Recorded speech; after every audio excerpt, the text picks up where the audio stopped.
بسم الله الرحمن الرحيم ياسين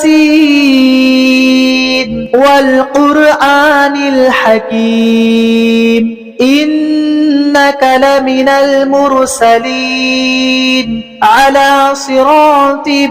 مستقيم تنزيل العزيز الرحيم لتنذر قوما ما أنذر آباؤهم فهم غافلون لقد حق القول على أكثرهم فهم لا يؤمنون إنا جعلنا في أعناقهم أغلالا فهي إلى الأذقان فهم مقمحون وجعلنا من بين أيديهم سدا ومن خلفهم سدا فأغشيناهم فهم لا يبصرون وسواء عليهم أنذرتهم أم لم تنذرهم لا يؤمنون إنما تنذر من اتبع الذكر وخشي الرحمن بالغيب فبشره بمغفرة وأجر كريم إنا نحن نحيي الموتى ونكتب ما قدموا وآثارهم وكل شيء أحصيناه في إمام مبين واضرب لهم مثلا أصحاب القرية إذ جاءها المرسلون إذ أرسلنا إليهم اثنين فكذبوهما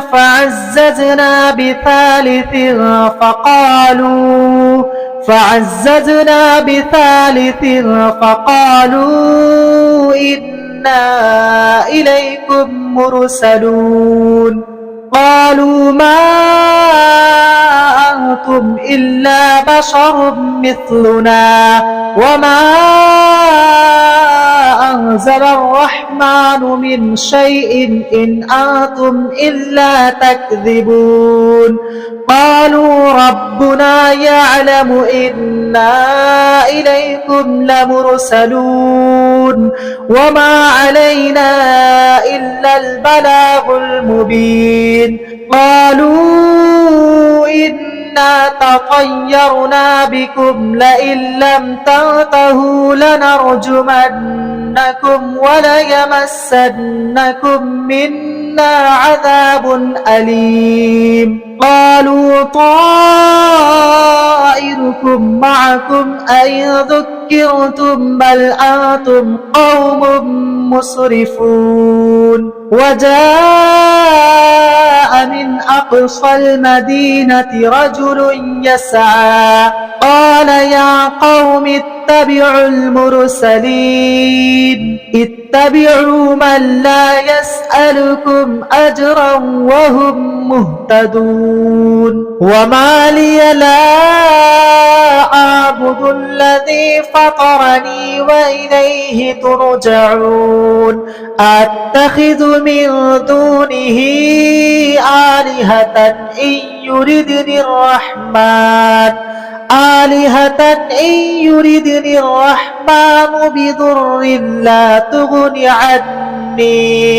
بضر لا تغني عني شفاعتهم شيئا ولا ينقذون إني إذا لفي ضلال مبين إني آمنت بربكم فاسمعون قيل ادخل الجنة قال يا ليت قومي يعلمون بما غفر لي ربي وجعلني من المكرمين وما أنزلنا على قومه من بعده من جود من السماء وما كنا منزلين إن كانت إلا صيحة واحدة فإذا هم خامدون يا حسرة على العباد ما يأتيهم من رسول إلا كانوا به يستهزئون ألم يروا كم أهلكنا قبلهم من القرون أنهم إليهم لا يرجعون وإن كل لما جميع لدينا محضرون وآية لهم الأرض الميتة أحييناها وأخرجنا منها حبا فمنه يأكلون وجعلنا فيها جنات من نخيل وأعناب وفجرنا فيها من العيون ليأكلوا من ثمره وما عملته أيديهم أفلا يشكرون سبحان الذي خلق الأزواج كلها مما تنبت الأرض ومن أنفسهم ومما لا يعلمون وآية لهم الليل نسلخ منه النهار فإذا هم مظلمون والشمس تجري لمستقر لها ذلك تقدير العزيز العليم والقمر قدرناه منازل حتى عاد كالعجون القديم لا الشمس ينبغي لها أن تدرك القمر ولا الليل سابق النهار وكل في فلك يسبحون وآية لهم أنا حملنا ذريتهم في الفلك المشحون وخلقنا لهم من مثله ما يركبون وإن نشأ نغرقهم فلا صريخ لهم ولا هم ينقذون إلا رحمة منا ومتاعا إلى حين وإذا قيل لهم اتقوا ما بين أيديكم وما خلفكم لعلكم ترحمون وما تأتيهم من آية من آيات ربهم إلا كانوا عنها معرضين وإذا قيل لهم أنفقوا مما رزقكم الله قال الذين كفروا للذين آمنوا أنطعم من لو يشاء الله أطعمه إن أنتم إلا في ضلال مبين ويقولون متى هذا الوعد إن كنتم صادقين ما ينظرون إلا صيحة واحدة تأخذهم وهم يخصمون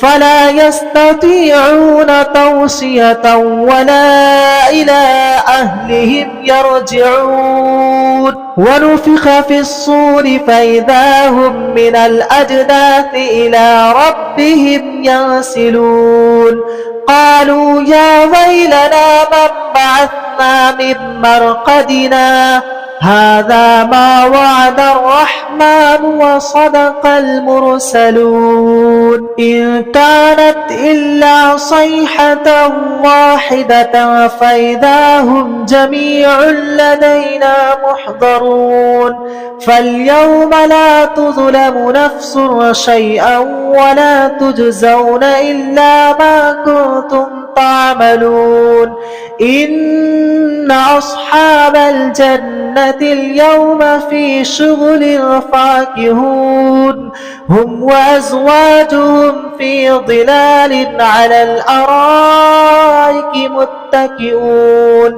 لهم فيها فاكهة ولهم ما يدعون سلام قولا من رب رحيم وامتازوا أيها المجرمون ألم عاهد إليكم يا بني آدم ألا تعبدوا الشيطان إنه لكم عدو مبين وأن اعبدوني هذا صراط مستقيم ولقد أضل منكم جبلا كثيرا أفلم تكونوا تعقلون هذه جهنم التي كنتم توعدون اصلوها اليوم بما كنتم تكفرون اليوم نختم على أفواههم وتكلمنا أيديهم وتشهد أرجلهم بما كانوا يكسبون ولو نشاء لطمسنا على أعينهم فاستبقوا الصراط فأنى يبصرون ولو نشاء لمسخناهم على مكانتهم فما استطاعوا مضيا ولا يرجعون ومن نعمره ننكسه في الخلق أفلا يعقلون وما علمناه الشعر وما ينبغي له إن هو إلا ذكر وقرآن مبين لينذر من كان حيا ويحق القول على الكافرين أولم يروا أنا خلقنا لهم مما عملت أيدينا أنعاما فهم لها مالكون وظللناها لهم فمنها ركوبهم ومنها يأكلون ولهم فيها منافع ومشارب أفلا يشكرون واتخذوا من دون الله آلهة لعلهم ينصرون لا يستطيعون نصرهم وهم لهم جند محضرون فلا يحزنك قولهم إنا نعلم ما يسرون وما يعلنون أولم ير الإنسان أنا خلقناه من نطفة فإذا هو خصيم مبين وضرب لنا مثلا ونسي خلقه قال من يحيي العظام وهي رميم قل يحييها الذي أنشأها أول مرة وهو بكل خلق عليم الذي جعل لكم من الشجر الأخضر نارا فإذا أنتم منه توقدون أوليس الذي خلق السماوات والأرض بقادر على أن يخلق مثلهم بلى وهو الخلاق العليم إنما أمره إذا أراد شيئا أن يقول له كن فيكون فسبحان الذي بيده ملكوت كل شيء وإليه ترجعون بسم الله الرحمن الرحيم الرحمن علم القرآن خلق الإنسان علمه البيان الشمس والقمر بحسبان والنجم والشجر يسجدان والسماء رفعها ووضع الميزان ألا تطغوا في الميزان وأقيموا الوزن بالقسط ولا تخسروا الميزان والأرض وضعها للأنام فيها فاكهة والنخل ذات الأكمام والحب ذو العصف والريحان فبأي آلاء ربكما تكذبان خلق الإنسان من صلصال كالفخار وخلق الجان من مارج من نار فبأي آلاء ربكما تكذبان رب المشرقين ورب المغربين فبأي آلاء ربكما تكذبان مرج البحرين يلتقيان بينهما برزخ لا يبغيان فبأي آلاء ربكما تكذبان يخرج منهما اللؤلؤ والمرجان فبأي آلاء ربكما تكذبان وله الجوار المنشآت في البحر كالأعلام فبأي آلاء ربكما تكذبان كل من عليها فان ويبقى وجه ربك ذو الجلال والإكرام فبأي آلاء ربكما تكذبان يسأله من في السماوات والأرض كل يوم هو في شأن فبأي آلاء ربكما تكذبان سنفرغ لكم أيها الثقلان فبأي آلاء ربكما تكذبان يا معشر الجن والإنس إن استطعتم أن تنفذوا من أقطار السماوات والأرض فانفذوا لا تنفذون إلا بسلطان فبأي آلاء ربكما تكذبان يرسل عليكما شواظ من نار ونحاس فلا تنتصران فبأي آلاء ربكما تكذبان فإذا انشقت السماء فكانت وردة كالدهان فبأي آلاء ربكما تكذبان فيومئذ لا يسأل عن ذنبه إنس